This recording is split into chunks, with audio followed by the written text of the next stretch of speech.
A chilling terror plot, viewers, that has come to light. In fact, it could have been a reality in a Brooklyn community center, and that could have turned it into a bloodbath. Mohammad Shahzeb Khan, he's a 20-year-old Pakistani national who is also goes by the name Shahzeb Jadoon. What he tried to do was he had an ISIS-style terror plot in mind, which is why he was looking to come from Canada to America. Here is a Pakistani man who wanted to inflict terror in the heart of New York City.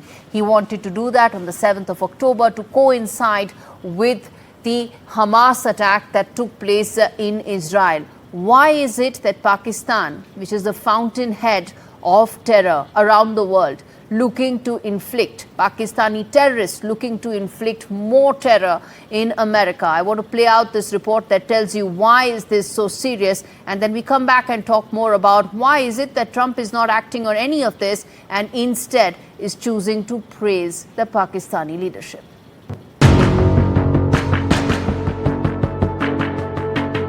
A storm brews in Washington as yet another Pakistani national is linked to a chilling terror plot on US soil.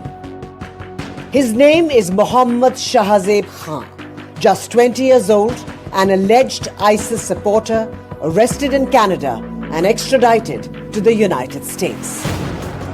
Prosecutors say he planned to attack a Jewish community center in New York City, aiming to carry out a mass shooting on October 7th, the anniversary of Hamas's bloody assault on Israel. An undercover federal operation revealed that Khan publicly posted about jihad, and his conversations mostly revolved around support for ISIS and preparations for the attack. But this isn't an isolated case. In May 2011, a Pakistani man was deported in a failed New York bombing case.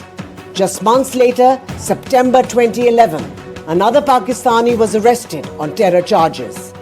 Fast forward to August 2024, yet another Pakistani was held for plotting to kill US politicians.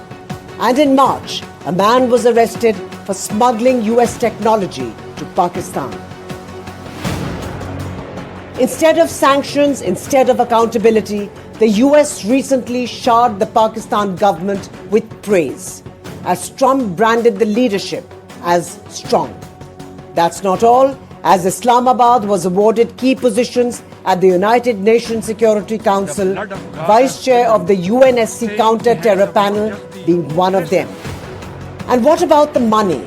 The IMF, a US-influenced institution, continues to bankroll Pakistan. All while India raises alarm, warning that these funds may be fueling terrorism, not stopping it.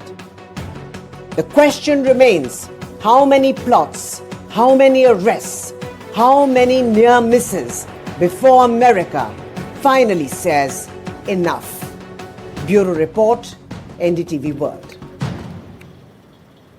To talk more about this, I've got a voice that understands Pakistan like none other. Former High Commissioner of India to Pakistan, that is Ambassador Ajay Bisaria, who joins me live on the broadcast to decode why is it that Trump is not acting on this. Ambassador Bisaria, thank you so much for joining me on the show. Thanks, Gaurie, for having me. I'm going to first play out the big questions, and then I'm going to ask you all those questions and the significance of all of this. Let's put out some of those big questions that we are asking. First up, why is Donald Trump actually loading Pakistani leadership where there are Pakistani terrorists who are actually being found in his own backyard? Secondly, are Pakistani terror links now a global wake-up call? It's not an India issue, it's a global issue. When will United States stop funding the pariah state? Again and again, all these funds go back to the terror factories. Our defense minister has said it, and we have so many instances of that playing out. Lastly, will Trump remove Pakistan from the key UNSC committees where it's now actually heading some of those anti-terror panels? Some would have laughed had it not been this deeply ironical, would have actually been at the cost of lives. That's how serious this is. And Ambassador Bisaria, let me ask you those questions firstly. First and foremost, the fact that you have Shahzeb Khan, a Pakistani terrorist on American soil, attempting to create mayhem there, should be a wake-up call for Donald Trump. Instead, you have the US president lauding the Pakistani leadership. Absolutely. I think this is a wake-up call for the world. What it tells you is that the ecosystem of global terrorism is alive and well. And what it also tells you that its epicenter is Pakistan. As your report noted, the roots of a lot of terrorist incidents over the last decades can be traced to Pakistan. And what it also demonstrates and underlines is that this is not just India's problem. Terrorism is the world's problem. And this is what the multiple Indian delegations that fanned across the world were telling the world. And this is almost coming on time to vindicate that view that all this terrorism is not just India's problem. The world is not insulated from this sort of terrorism. You saw the plot that was meant to attack a Jewish center in Brooklyn. It had echoes of what we saw in 26/11 in Mumbai. It had echoes of 9/11. It had echoes of 7th October. So this is a very global kind of diabolical mind that is thinking about these acts, and certainly in multiple ways related to Pakistan. Ambassador Bisaria, these global terror links that Pakistan has should be a reason to not have this country actually head key UNSC terror panels, isn't it? Well, I would agree that the optics are terrible.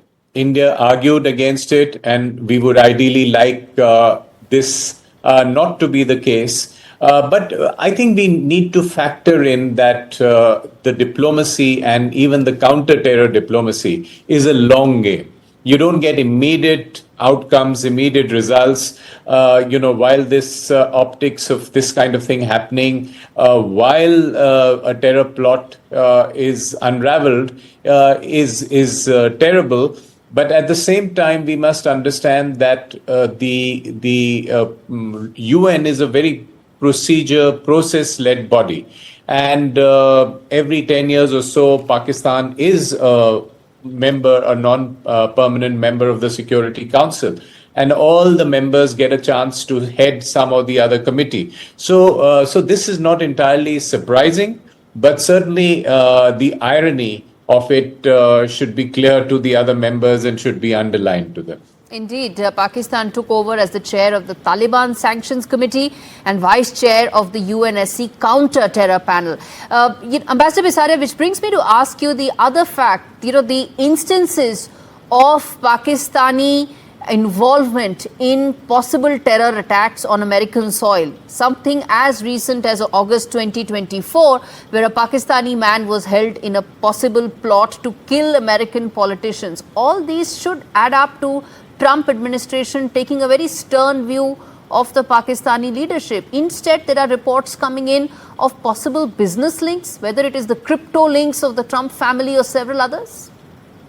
Well, it certainly does underline to the Trump administration, but we must remember that the Trump administration or any US administration is a huge machine.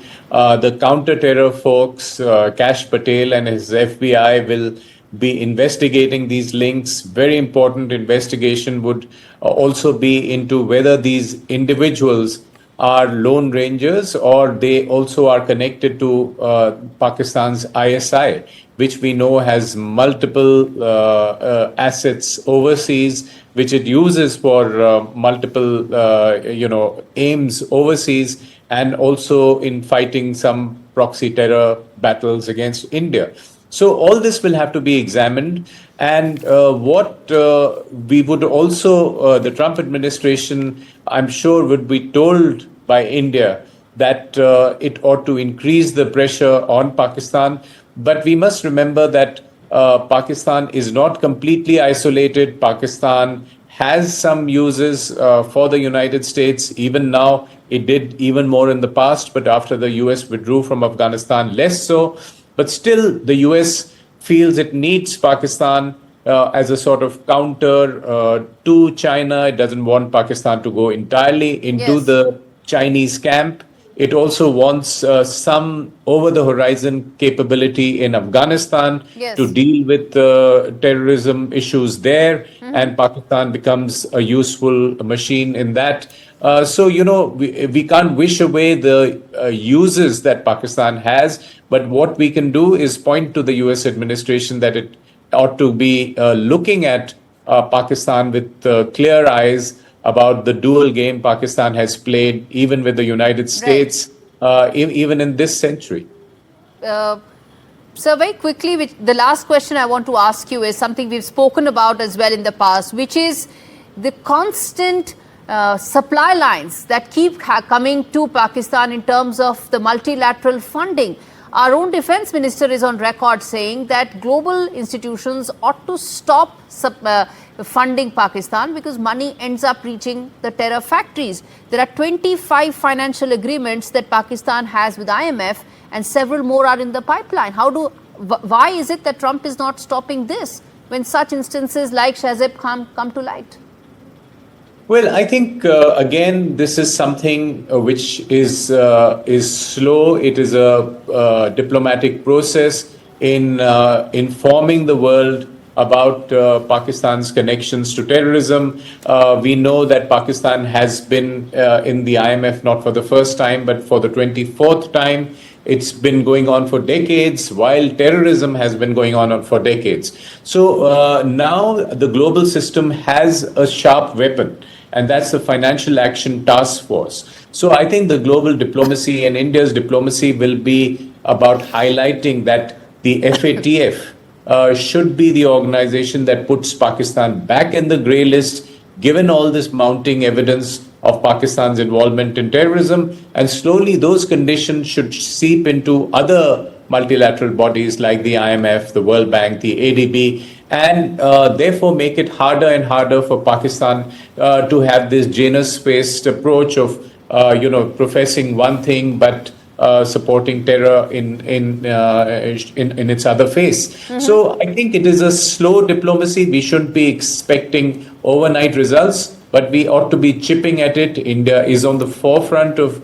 making this point, but the world needs to wake up and take notice. Absolutely. The world needs to wake up and take notice. Thank you so much, Ambassador Bisaria, as always, for putting all this in perspective and connecting the dots for our viewers.